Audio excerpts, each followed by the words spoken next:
Main అంశము ఆంధ్రప్రదేశ్కి సంబంధించి మీరు కావచ్చు, కొన్ని పార్టీలు సిపిఐ, సిపిఎం, కమ్యూనిస్ట్ పార్టీ లాంటి వాళ్ళు వీళ్ళందరూ డిమాండ్ చేసింది మళ్ళీ ఇక్కడ ఆంధ్రప్రదేశ్లో ఇక్కడ తెలంగాణకి సంబంధించి ఎలాగైతే బీసీ రిజర్వేషన్ సంబంధించి కావచ్చు, కులగణకు సంబంధించిన వ్యవహారం ఏదైతే చేశారో అలాంటిది మళ్ళీ ఆంధ్రప్రదేశ్లో కూడా చేయాలని చెప్పేసి తీసుకొస్తున్నారు. అంటే ఇప్పుడు రాజకీయ కోణంలో తీసుకొస్తున్నారని చెప్పేసి కూటమికి సంబంధించిన పార్టీలు మాట్లాడుతూ ఉన్నాయి. తెలంగాణలో చేసినప్పుడు ఇక్కడ ఆంధ్రాలో ఎందుకు చేయరని చెప్పేసి మీ కాంగ్రెస్ పార్టీ కావచ్చు వీళ్ళందరూ మాట్లాడుతూ వస్తున్నారు. ఇప్పుడు ఎందుకు అంత పెద్ద ఎత్తున దాన్ని ఇప్పుడు ముందుకు తీసుకురావాల్సిన పరిస్థితి?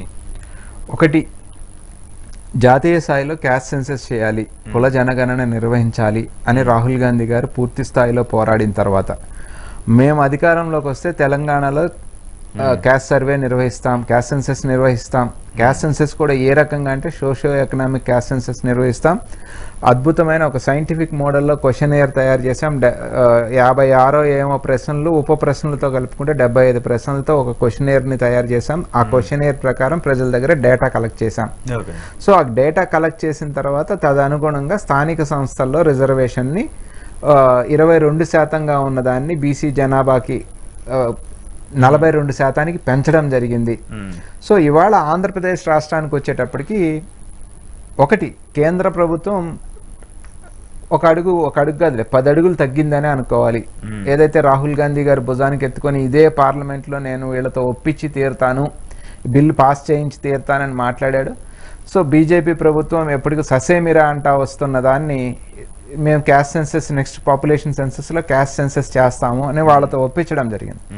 So end of the day డెఫినెట్గా అది కేంద్ర ప్రభుత్వం చేయాల్సింది. ఒక పార్ట్ పక్కన పెడితే రాష్ట్రంలో ఇవాళ మేము ఎందుకు డిమాండ్ చేస్తూ ఉన్నాము అంటే జనవరిలో మేము స్థానిక సంస్థల ఎన్నికలు నిర్వహిస్తాము అని వీళ్ళు ముందుకు ఒక 3 నెలల కాలము 6 నెలల కాలం ముందుకు తీసుకొచ్చి మేము నిర్వహిస్తాము అని చెప్పినప్పుడు ఆంధ్రప్రదేశ్ రాష్ట్రంలో కూడా స్థానిక సంస్థల్లో జనాభా దామాషా ప్రకారం ఏది రిజర్వేషన్స్ లేవు.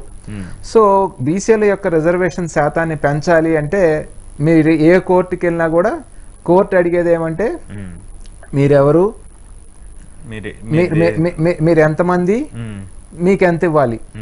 సో అంటే మీరెవరు ఇన్ ద సెన్స్ మీ కులమేమి, దాంట్లో మీరు ఎంతమంది ఉన్నారు, మీకు ఏ రకంగా రిజర్వేషన్ ఇవ్వాలని కోర్టులు అడుగుతా ఉన్నాయి. సో కోర్టులు అడుగుతా ఉన్న అదే 34% ఉన్నదాన్ని అది ఆ డేటా ఇవ్వలేకపోబట్టే కోర్టులు గతంలో ఉమ్మడి ఆంధ్రప్రదేశ్లో 34% ఉండేదండి ఆ రిజర్వేషన్. దాన్ని కోర్టులు కలెక్ట్ చేసుకొని తగ్గించమని చెప్పినందువల్ల డేటా లేనందువల్ల 22% తగ్గించడం జరిగింది. సో ఆ బీసీలకు జరుగుతున్న అన్యాయాన్ని ఆ బీసీ యొక్క రిజర్వేషన్ ని పెంచాలి అన్నప్పుడు ఖచ్చితంగా జనాభా యొక్క లెక్కలు తీసి ఆ కోర్టుల ముందు పెడితేనే మనం రిజర్వేషన్ స్థానిక సంస్థలో పెంచుకోగలుగుతాం. సో దానికోసంగా మొన్న విజయవాడలో సిపిఐ ఆధ్వర్యంలో ఒక పెద్ద రౌండ్ టేబుల్ సమావేశం నిర్వహించడం జరిగింది. రామకృష్ణ గారు, రఘువీరారెడ్డి గారు వీళ్ళందరూ పాల్గొన్నారు. సో దాంట్లో యునానిమస్ గా చేసిన తీర్మానం ఏంటంటే జనవరిలో స్థానిక సంస్థల ఎన్నికలు రాబోతా ఉన్నాయి.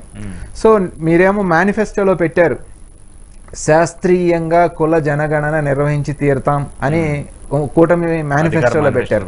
సో మీరు మేనిఫెస్టోలో కూడా పెట్టారు కాబట్టి కేంద్రం నిర్వహించేటప్పుడు కేంద్రం నిర్వహిస్తుంది, కానీ స్థానిక సంస్థల రిజర్వేషన్లు ఇప్పుడు దగ్గరకు మన ముందుకు వచ్చినాయి కాబట్టి ఆ వాటి నోటిఫికేషన్ వచ్చే లోపే మీరు ఈ బీసీల యొక్క నాట్ ఓన్లీ బీసీ ఈవెన్ ఎస్సీలు కానీ ఎస్టీలు కానీ వాళ్ళు కూడా ఒకవేళ జనాభా పెరిగి ఉంటే ఆ జనాభా దామాషా ప్రకారం వాళ్ళకు కూడా రిజర్వేషన్ కల్పించాలి. కాబట్టి ముందు అత్యావశ్యకతతో కూటమి ప్రభుత్వం ఇక్కడ క్యాస్ట్ సెన్సస్ తీయండి, మీరు చెప్పిన మాట నిలుపుకోండి, వీళ్ళ యొక్క రిజర్వేషన్ శాతాన్ని తెలంగాణ రాష్ట్రంలో ఏ రకంగా అయితే పెంచారో ఆ రకంగా స్థానిక సంస్థల్లో ఆంధ్రప్రదేశ్ రాష్ట్రంలో కూడా మీరు రిజర్వేషన్ శాతాన్ని పెంచండి అనే దానికోసంగా మొన్న రౌండ్ టేబుల్ నిర్వహించడం జరిగింది.